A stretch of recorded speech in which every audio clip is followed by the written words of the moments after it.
What did Sennacherib do to Hezekiah, and why did Hezekiah act this way? This is the question that we seek to answer today as we continue our verse-by-verse study of the book of 2 Kings on walking through the Bible. Glory of his cross. Today we're going to be discussing 2 Kings chapter 18, verses 9 to 16. But before we do that, let's read the passage. If you have a Bible with you, turn to 2 Kings chapter 18, verse 9. But if you don't have a Bible, don't worry, just follow along with us on the screen. The version that we'll be reading from is the New King James Version. So 2 Kings chapter 18, beginning at verse 9. Now it came to pass in the 4th year of King Hezekiah, which was the 7th year of Hoshea the son of Elah, king of Israel, that Shalmaneser, king of Assyria, came up against Samaria and besieged it. And at the end of 3 years they took it. In the 6th year of Hezekiah, that is the 9th year of Hoshea, king of Israel, Samaria was taken.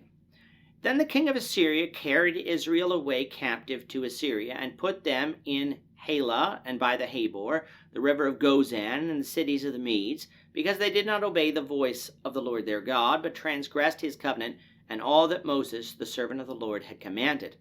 And they would neither hear nor do them.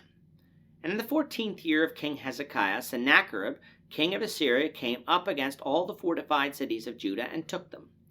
Then Hezekiah, king of Judah, sent to the king of Assyria at Lachish, saying, I have done wrong. Turn away from me. Whatever you impose on me, I will pay.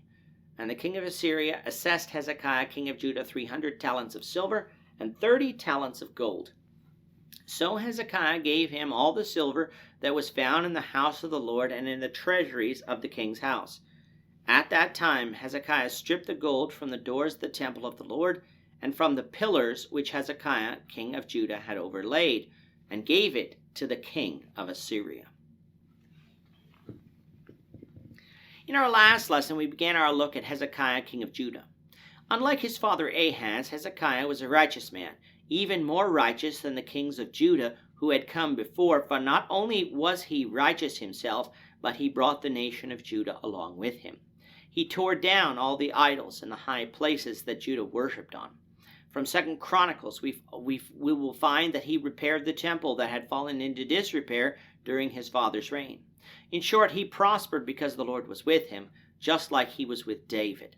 In fact, Hezekiah is one of only 3 kings in Judah said to be righteous before the Lord like David, with the other 2 being Asa and Josiah.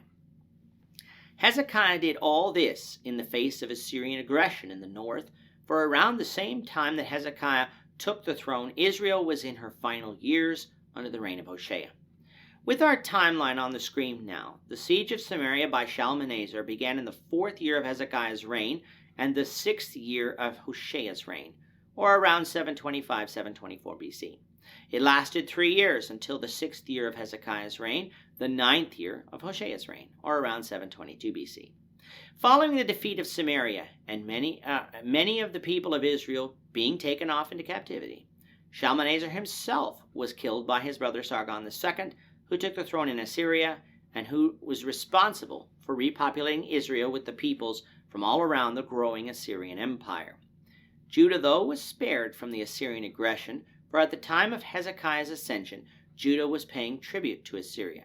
Tribute that began under Ahaz in return for Tiglath-Pileser dealing with Pekah of Israel and Rezin of Syria. Hezekiah, though, wasn't willing to remain under Assyria's thumb forever, and so later on in his reign he rebelled against Assyria.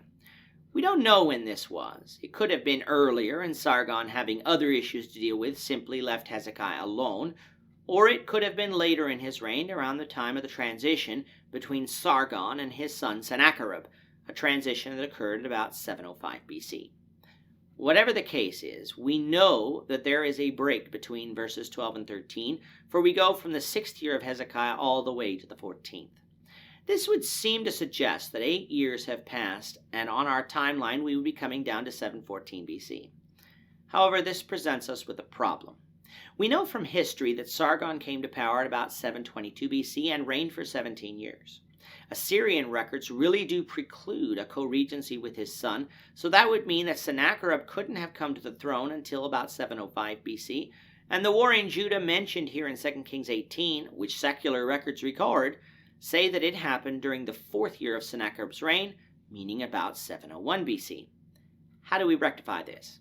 Well, looking at our timeline now, we're going to shift it up and remove the kings of Israel from the chart now, as they are irrelevant moving forward. Hezekiah came to power in about 726 BC and became sole ruler in Judah in about 723 BC. If we say that the writer of 2 Kings, like he does in other places, is meaning for us to count from the sole reign of Hezekiah, then we can bring our timeline down to about 709, 708 BC.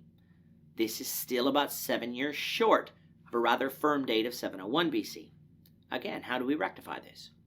Well, this is how some extend the reign of Ahaz to about 715 BC, like I've referred to in chapter 16, with the sole reign of Hezekiah beginning then, and thus 14 years after that would be 701 BC, lining up the chronology perfectly.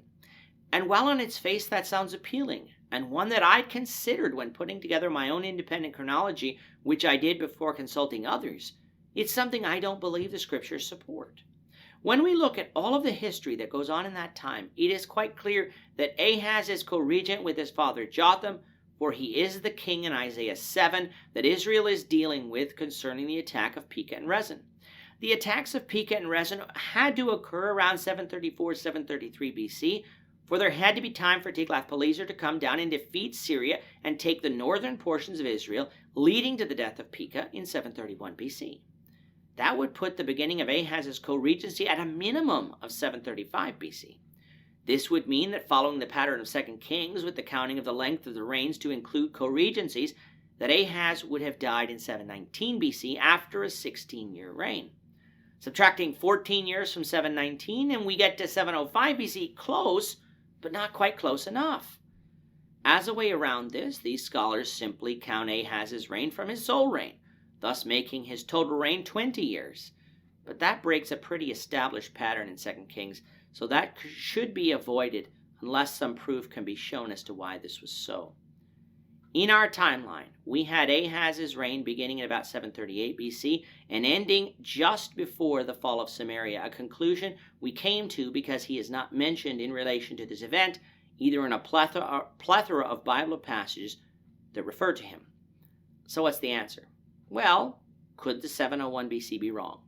Perhaps, though as we get closer to our anchor date of 605 BC, these dates are becoming firmer and firmer because we have secular records of these events. The only other conclusion that can be drawn is that we have a copyist error here that has crept into the text at some point, and instead of saying the 14th year of Hezekiah, it should say the 26th year of Hezekiah, with some even suggesting that no date was originally given here in 2 Kings 18, but was later added because Isaiah 36 verse 1 says that, and that is where the copyist error actually took place. And so, because of the Bible evidence showing other solutions not really in line with the narrative, that is what I believe is the best answer to our problem. No, it does not undermine the inerrancy or inspiration of Scripture, for the original was correct. But it does tell us that sometimes, especially when it comes to numbers, copyist mistakes can be made, mistakes that can be solved when we examine Scripture. Back to the text now. What happened in the 26th year of Hezekiah that is of note here in 2 Kings 18? Sennacherib came down against Judah and took their fortified cities. Why did God allow this in spite of Hezekiah's faith? Well, as we can see in this account, Hezekiah's faith seemed to waver at this point, something that even can happen to strong men. Isaiah, in the book of Isaiah, had already prophesied that Assyria would come to naught and that Judah would come through. But Hezekiah seemingly doubted those prophecies and instead said to the king of Assyria, who was in Lachish in Judah, that he had done wrong by rebelling against him and that whatever amount was imposed on him, Hezekiah would pay it. And so, the king of Assyria assessed Hezekiah 300 talents of silver and 30 talents of gold, something that is even recorded in secular history. In order to pay this, Hezekiah had to strip the gold from the doors of the temple and from the pillars that Hezekiah had overlaid when he repaired the temple at the beginning of his reign. Thus, due to a wavering of his faith, Hezekiah once again shackled Judah under the thumb of Assyria instead of trusting in God.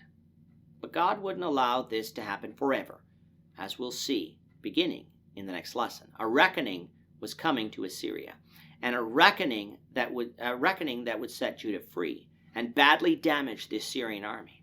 So we invite you back for those lessons. With that, our time is up for today. The Lord willing, we hope you'll join us for tomorrow's discussion of 2 Kings chapter 18, verses 17 to 25, as we continue our walk through the Bible, one verse at a time. Thank you for watching today's episode.